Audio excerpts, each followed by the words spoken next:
I'm not a psychologist. And that is, I think, something quite key to what the point of our discussion is going to be today, is why would the Institute for Traumatic Stress require an operational manager? And my background comes from implementing state policies right through to the communities, sustainable interventions, which change the face of development from the bottom up. So, looking at the state policy, how do we make that affect and impact directly to the communities on the ground and empower them to then take up their role and take up their role and be partners in the rijkdom of the land. The South African Institute has been operating since the 18th of May 2000. They offer research-based training and development to frontline workers and mental health practitioners in the field of traumatic stress. Our core activities are to develop and distribute a high-quality body of theory and practical knowledge. In the field of traumatic stress, we look at the standard of training and ongoing technical support and supervision, and we contribute to standard setting and regulation for training and practice in trauma in South Africa. Many of the, in fact, the unit standards that now exist for trauma were developed through the Institute for Traumatic Stress. And many of the intervention models being trained in tertiary institutions at the moment were developed by the founders of SAIS, the South African Institute. Quite simply, what we're trying to say today is that trauma affects individuals biologically and psychologically. It erodes our belief systems and our sense of safety and trust. Eventually, if you look at the state of crime and traumatic incidences in the country, it has a broad social impact. And this, of course, then affects the economy. When we face multiple and continuous traumas, it can lead to feelings of disillusionment and helplessness. When we look at addressing trauma within the South African context, it's quite important to realize that trauma is a fairly new field. And we're now beginning to reap the benefits of the research that has been taking place in the previous few years. I think that some of the key issues that have come out is that the crisis intervention in the field of trauma is particularly critical, and especially in this field, the research is indicating caution.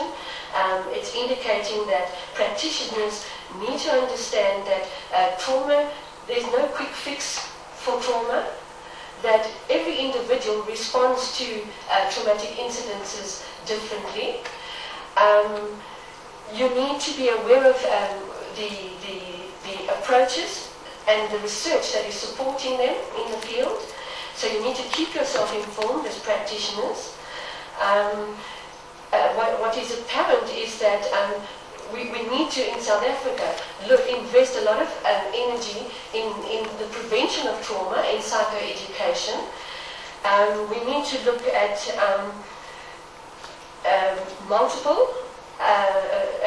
we need to look at multi-sectoral approaches to trauma. We need to investigate and research in the idea of community trauma, and we need to collaborate in an integrated approach to trauma.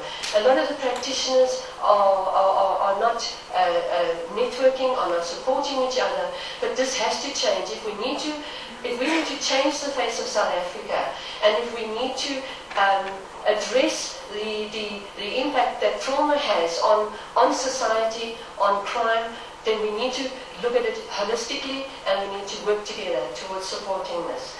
I would like to hand over to Philip Stoneman. The South African Institute is busy implementing an integrated approach to trauma, and Philip is the director of the Itemba Rape Crisis Center, and we are piloting models, an integrated intervention model with the Atemba Red Crisis Centre. And then, just before Philip concludes, I'd like to just come back and conclude with our appeal to the public in terms of trauma management in the country. Mr. Chairperson, members of Parliament, people have different definitions of trauma. For many people, watching the last couple of rugby games in the Super 14 has been quite traumatic, especially if you're a Bluebell supporter. Do we have any? Sorry, we're in Pretoria. I'm a Sharks supporter. I became one a few months ago because of how well the Lions have been doing. So at least the Bulls are back to their winning ways. But violence and trauma are normative within South African society. South Africa has a culture of violence. It is a society that endorses and accepts violence as an acceptable and legitimate means to resolve problems in our society and to achieve goals. Even on the way here, somebody hooted at me because I forgot to put my flicker on. And I was quite prepared to get out of the car and say something to him. Road rage is a great example. Violence does not discriminate against age, against gender, against culture, against race, or even religion. And the effect of violence on individuals and families and communities and society at large challenges that person's perception of life. Or as Leonie says, it shatters their assumptions of life. Most crime victims say, I never thought this would ever happen to me. Dr. Colson of the National Center for Post-Traumatic Stress Disorder Studies says that people who go through traumatic experiences often have symptoms and problems afterwards. And because most trauma survivors don't know how trauma usually affects people, they often have trouble understanding what is happening to them. They may think it is their fault, that the trauma happened, that they are going crazy, or because there is something wrong with them, or because other people were there and they don't seem to be responding in the same way. Brian McKendrick writes that, can I move this forward a little bit?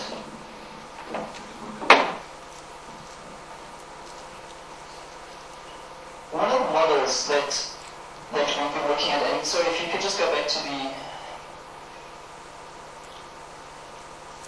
if I can just add in there, is that those two lines on either side are actually supposed to be arrows. What is nice about this model is that there's an upward and a downward approach. There has to be a relationship and a movement of information both upwards and downwards. The professionals, the psychologists, the psychiatrists have to be involved at ground level with the community, with the victim support counsellors, with the trauma counsellors, and with the other people. It needs to integrate all the universities and various networking organizations in order that this model will work and will allow for an effective response to victims of crime. Okay.